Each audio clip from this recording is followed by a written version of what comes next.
day when Evangelist Ebuka Obi landed at the airport. Evangelist Ebuka Obi landed at the airport, where Peter Obi now travel out. The moment Peter Obi follow Evangelist Ebuka Obi, where for the mission after Evangelist Ebuka Obi to Anambra State, do you know what he did? He cancelled his trip and he got immediately on the convoy heading to government house. From government house, he followed them to Agree in Anambra State. You see, that is to show you the kind of commitment and love that man to Ife Basalo by Iwe Watan Ife Merie na adoration is uncalled for. Only Ife Basalo Ndigbo na Goyago, and he always like to get involved. Somebody now travel for a serious engagement, cancelled it because Nasa Nafife could be a lawyer. He cancelled it and he immediately got involved to come and commission a historic project in Anambra State. Peter Obi is a game changer. You gotta go. If I'm in love well more, you gotta go. If I'm in love well more. So he cancelled his important trip on Eme just to join the convoy of Evangelist Ebuka Obi to government house, from government house to Agree to come and commission a historic project, the first of its kind in the history of Southeast. You gotta go. One day, he hate Evangelist Ebuka Obi. You are the enemy. You are an enemy to Ndigbo. Only somebody, you are a blogger, you are a head of any ministry or denomination in the Southeast or in Nigeria, and you have not made a video you have not made a video to commend Evangelist Ebuka Obi for exactly what you have done, for what he has done. You are an enemy to Ndigbo. Only for the nation now for the Ndigbo. You want to go all thanks to Peter Obi for identifying with that vision to fulfill a childhood, if I will, vision Evangelist Ebuka Obi since his childhood, for fulfilling that childhood vision, for being part of that movement. May God bless him. I just wanted to tell you that Peter Obi was on that ground. He got to go, but it's not a campaign ground after all. He has been recognized and all very happy. But I just want to know that Peter Obi cancelled his engagement upon seeing Evangelist Ebuka Obi at the airport, just to join the train to Agree to come and commission a historic project that is going to benefit the people of Ndigbo and Anambra and Southeast in general. Share this video. Share this video. Share this video. I can quite give on the man again. I can clarify here with this video. Yesterday, I post to say now Peter Obi came to welcome Evangelist Ebuka Obi in Anambra State. One gullible follower, faceless individual, we put a symbol that an Peter Obi on at the same flight with Ebuka Obi.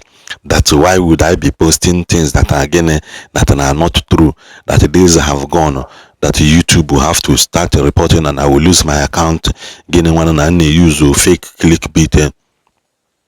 Now, this is a video of clarification. Now, this is coming from somebody Jekwadia, because in a post to me him post with the things on phone and the things I heard, if you assume that I'm lying. That I use a clickbait can we make a winner making we promote to a post. Now it is a categorically clear that now most of you be quinsu. Some of you be quinsu.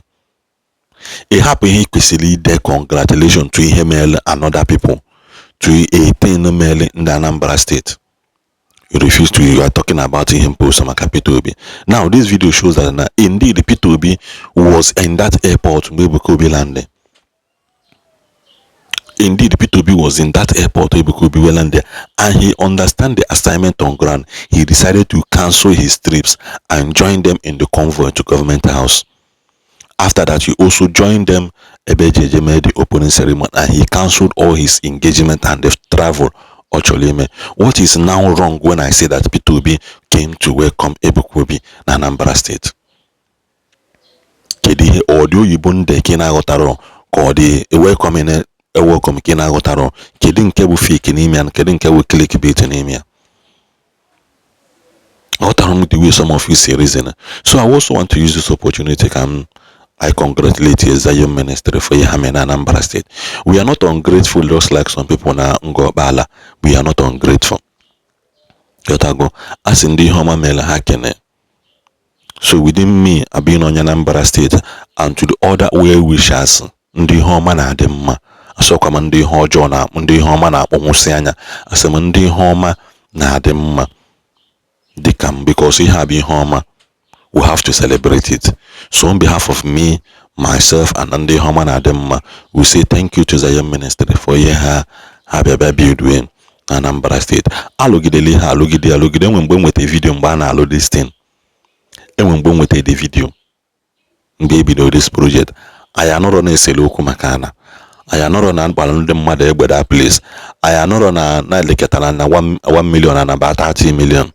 I am not on a natural no somebody be asking na ya dokwana na. I am not okay to we win on nejika we from where high no. Who shows that Anambra people, we are peace-loving people. Go. Despite the fact Nonya Abronya Anambra State, Evangelist Ebuka Obi is from Imo State, and he brought something to us. And somebody being on Anambra State kwesi celebrate ya we say that na ekweselelo school na ihe ndị ọzọ na Anambra State ọ bụrụ ụlọ ndị ala na retirement home ka alụ na Anambra bụrụzi ihe ọzọ bujezia na Imo State. Odinda bụ ejide odinda na aya kwesị odinda bụ ndị kwesị banish n'obodo because na ha na ha like ihe ọma. How can you be instigating ọgụ between onye Igbo na onye Igbo, hatred between Igbo and Imo State just because you want to comment and you want views in your video? It's so sad that this type of wicked people need more engagement. That people that meant well for the society, people celebrated Nihojo Kale Homa. This thing shows that a lot of people have engaged hatred in their heart too much that they don't want to celebrate when something good happens. I said it and I will still say it again. All these people that celebrated the native doctor, celebrated him here, celebrated him, you cannot celebrate when somebody build 500 sitting capacity bed. 500. That 500 alone can employ over 100 doctors, plus nurses, plus midwife, plus ndị take care of, plus cleaners, ndị clean that place, plus all ya na-aga on my maintenance, so my hand also. Learn to celebrate something good. Some of you should learn how to celebrate something good, mama. Somebody when I say na use click free click again man can be promote to a page. Ogumi has severally. And I'll still say it again. Most of people don't know what I do for a living. Or because of that's why I don't do some things. There are some things I can't do. Viral. I can help you and I know what to do. I always say it. But after that, what next? After that, what next? Okonya male hisi emehe. Iga viral abroad the only solution. Buni chondo banancho imehe jina ga viral still in video na for 100,000, 200,000. But at the end of the day, at what ends? Imekalia yemeya for 6 months. But we have been here consistently, every day by day. We make sure we post. We make sure we tell people the truth. We make sure we follow the due process and all that. That was why even when they deleted our account, we fought for it and they saw that 9 Homa, they decided to bring it back. They decided to bring it back. Most of you are witnesses to it. So when you want to shift your hate narrative, don't bring it to my table because it will not stand. What I'm expecting many of you to leave your religion aside, leave these people aside. Imaro na ndi plumber ya be clean that place. Habo ndi omenana. Imaro na onye ya be check yoko that place. Obu nwanne gi nwoke bo onye omenana. You don't know those things. And when we do cheba also Christians can employ that place. Most of you say omenana has abandoned your old people.